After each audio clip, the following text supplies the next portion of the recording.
आज जिनसे मिलवा रहे हैं खास व्यक्ति है। जिस उम्र में बच्चे स्कूल जाते थे भाग के मंदिर पहुंच जाते थे, परीक्षा के पर्चों में भले ही गलती कर दे जिंदगी में हर एक का पर्चा निकाल दे। स्वागत है आपका। बहुत बहुत धन्यवाद आपकी। जो क्या अद्भुत। आप हनुमान चालीसा को, हनुमान जी के प्रति सबकी श्रद्धा बढ़ाते हो।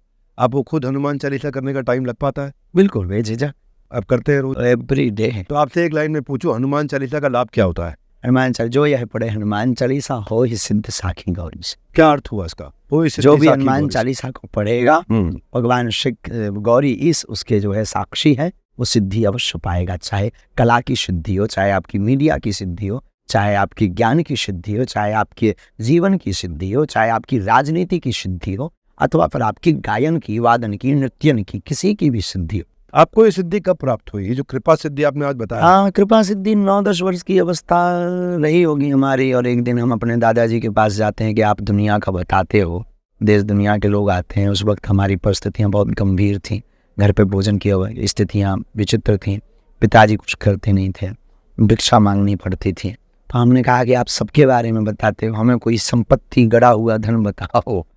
उस चक्कर में हम गए थे। उन्होंने कुछ नहीं, वो तो साधु है, वो देख लेते हैं, उनकी तो गुरु की तो दृष्टि बहुत ऊंची होती है। उन्होंने कहा रात को आओ। बिटवा कहते थे धीरेन्द्र, रात को आओ। हम रात को गए।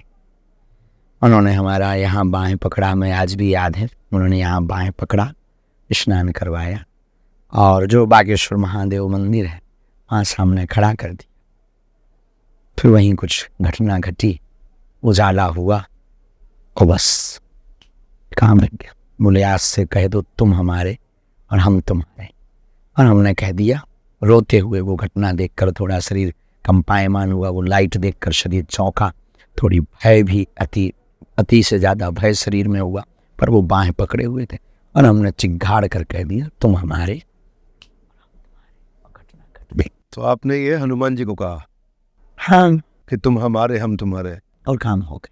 उस दिन के बाद फिर कभी पीछे आज उस दिन को याद करते हुए कैसा फील होता है? रोंगटे खड़े हो जाते। रोंगटे खड़े रहते हैं। वो दिन बहुत बार याद, दिन भर में तो बहुत याद। और फिर गुरु की याद तो हम उसी से लेते हैं। हमारे गुरु की याद तो उसी से जुड़ी है। जब कभी भी मौका मिलता, चाय पीने के बहाने हम गुरु को याद कर लेते हैं। लेकिन वो समय, वो क्षण उस महापुरुष का, हमारे दादाजी का, महापुरुष मतलब हमारे दादाजी, वो लंबी हाइट 6 फुट की, और रात की काली रात, वहाँ कोई उजेला होता नहीं था, लाइट वहाँ होती नहीं, जंगल का काम, मेढक आदि बोल रहे। लगभग बरसात का मौसम था, इतना स्मरण नहीं, लगभग बरसात का मौसम रहा होगा। और मेढक बोल रहे, इतना हमें याद है। झींगुर बखेड़े बोल रहे हैं, जंगल का काम है। और अंधेरी रात में खड़ा कर दिया। वो लाइट का जलना जिंदगी नहीं बदला, वो घटना घटी। तो ये बचपन में क्योंकि आपको ये कृपा सिद्धि मिली, तो मैंने सुना बच्चे भी जब आपके पास आते थे, आप देख के बताए तुम्हारे 55% नंबर आए, उतने आते थे। आप बोले तुम्हारे 50% आए, उतने आते थे।